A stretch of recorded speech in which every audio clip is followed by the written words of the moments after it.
In this story, we find out about the Kempo hands from Professor Nick Cerio. Now to Rhode Island for the story. Well, Kempo has a pretty long history.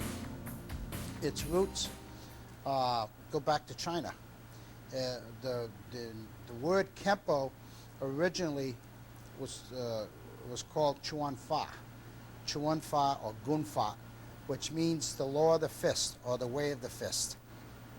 From China, when it went into Okinawa, they changed the characters.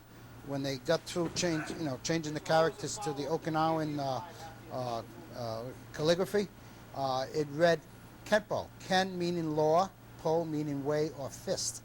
So we now got the word Kenpo, which means law of the fist. In Okinawa, it's spelled K-E-N-P-O. In Japan, it's called K-E-M-P-O, Kenpo, which means the same thing, law of the fist or the fist way.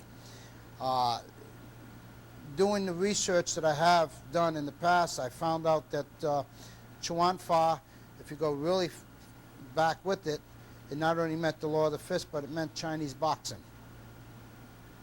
It involved a lot of, as far as we know, circular type hand movements.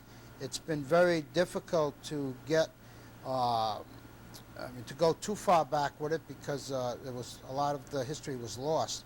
But we go back to Koshiru Kempo, which was actually brought to Hawaii by Dr. James Matosi.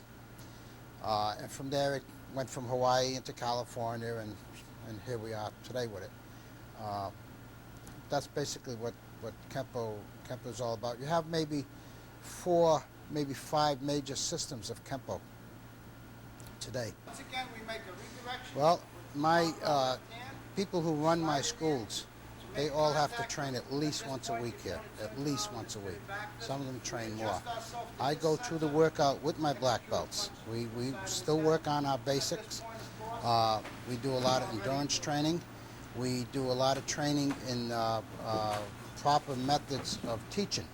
Believe it or not, there's a lot of training that goes into proper teaching because each person that comes into a school has to be taught on a different level. There's no such thing as teaching everybody on the same level. So one of the main requirements of any one of my black belts teaching the Nick Cerio's Kempo system has to train here at least once a week. But I can say honestly, most of them train at least twice a week here. And our training sessions go for about 2 to 2.5 hours. Again, the one-on-one training for techniques relies a lot on basics, okay? We mainly work on balance, distance, coordination, transition, where does the power come from? In other words, we'll stand side by side, for instance, and we may do a drill that consists of a front punch followed up with a front kick, for instance. We may do that technique for about 10-15 minutes, and we simply, like I say, go side by side, or sometimes we use a mirror image, and this is how we do it. The basics are very, very important. Without the basics, you can't get into advanced techniques. Well, my seminars that I do, I mainly keep the seminars within the Nick Cerio's Kempo system.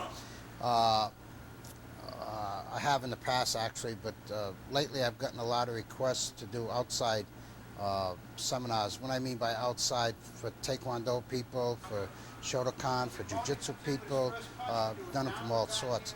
My seminars, I mainly teach at the seminars with the coordinator of that seminar wishes. Sometimes, well, most of the requests are for self-defense, believe it or not, on hands.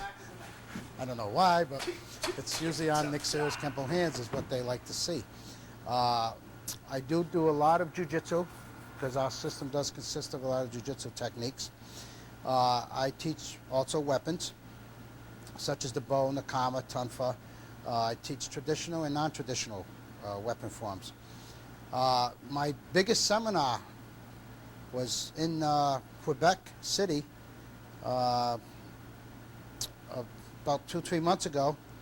I did a seminar which we had a total amount of 576 participants there. So but I am open now for all types of seminars. Like I said, we kept it within the Kempo system, but we've gotten so many requests that I now do them pretty much all over. Any further information, we can be reached at Nick Serio's Kempo, 1904 Warwick Avenue, Warwick, Rhode Island, 02889. Telephone number, area code 401-738-9111.